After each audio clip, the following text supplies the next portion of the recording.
Great note-taking is an essential skill to master in your steward work. If you become proficient and diligent in taking comprehensive notes for every matter you deal with in your role as steward, you will make your own work and the work of your labor relations officer much easier.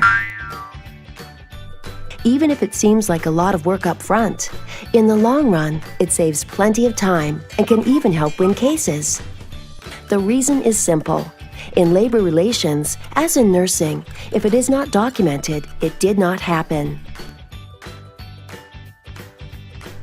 Or at least it's harder to argue that it happened if there's no record of it. Arbitrators give more credibility to a person's evidence if they are relying on their notes rather than their memory. And science has shown that note-taking minimizes your rate of forgetting. Without writing it down, you'll forget more than half of what transpired.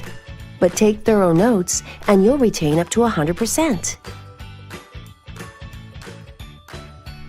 So take notes at every meeting, after every encounter, and for anything that could be considered union business. Even if you're at a formal meeting with a minute taker, take your own notes. You can use loose paper, pads, bound books, journals, logbooks, whichever method of transcription you prefer.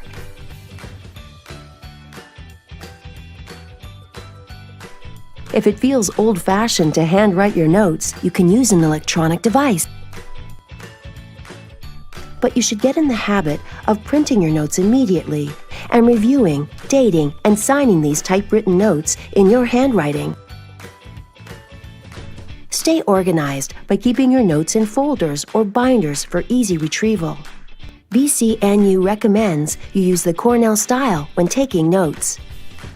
Let's have a look. Before the meeting. In labor relations, verbatim is always preferred.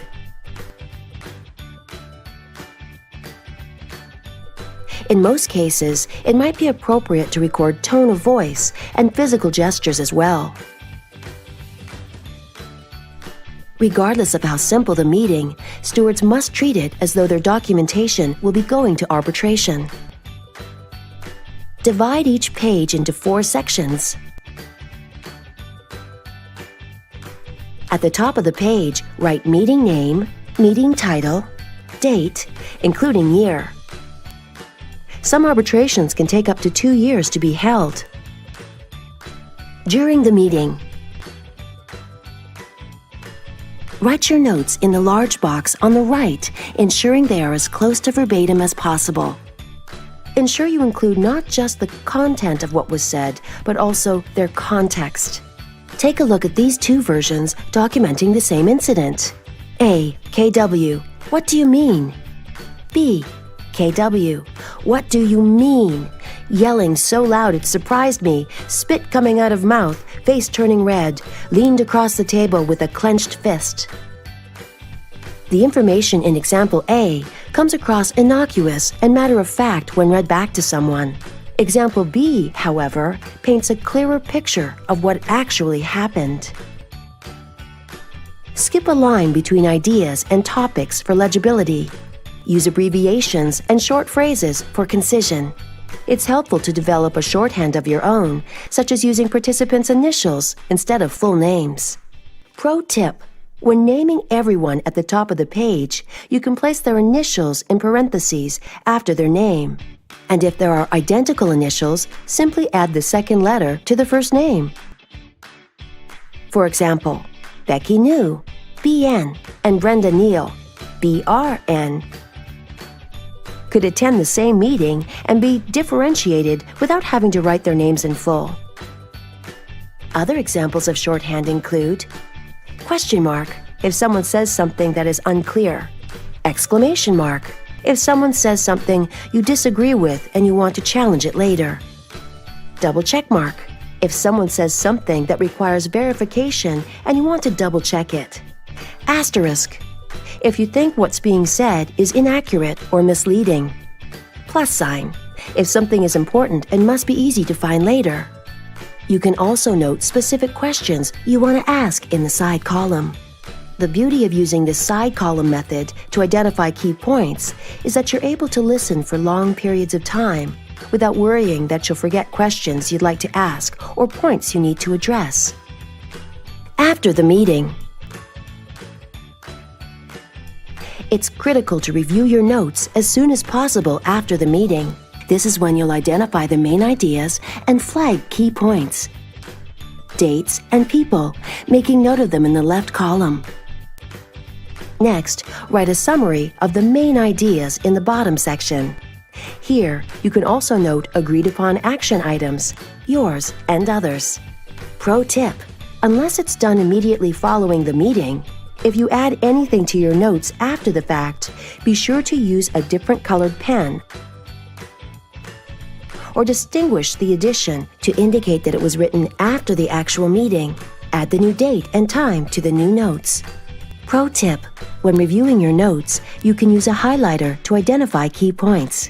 Remember to highlight documentation you marked as vital. Finally, consider how you want to file your notes. For example, many stewards use one binder per issue or committee, such as PRF, grievance, and so on. Still wondering why stewards need to take great notes? Are you absolutely sure that's what the manager said? Let me just check my notes. Let's see here. She yelled across the table, "It will be a cold day in hell before you work in my hospital again." That documentation is very important because that's not what the manager said happened. We need to be certain because the case turns on this evidence. I'm certain, ma'am. As you can see from the date, I took these detailed notes during the discipline meeting. On balance, the evidence from the union's witnesses was more persuasive and better supported than the employers, and so I find for the BCNU.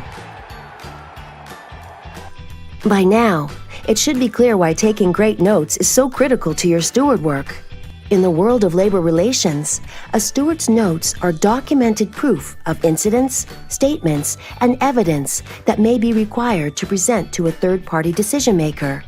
Remember, the people who have the ability to resolve issues at the workplace and later in arbitrations need as much information as possible to recreate what actually happened.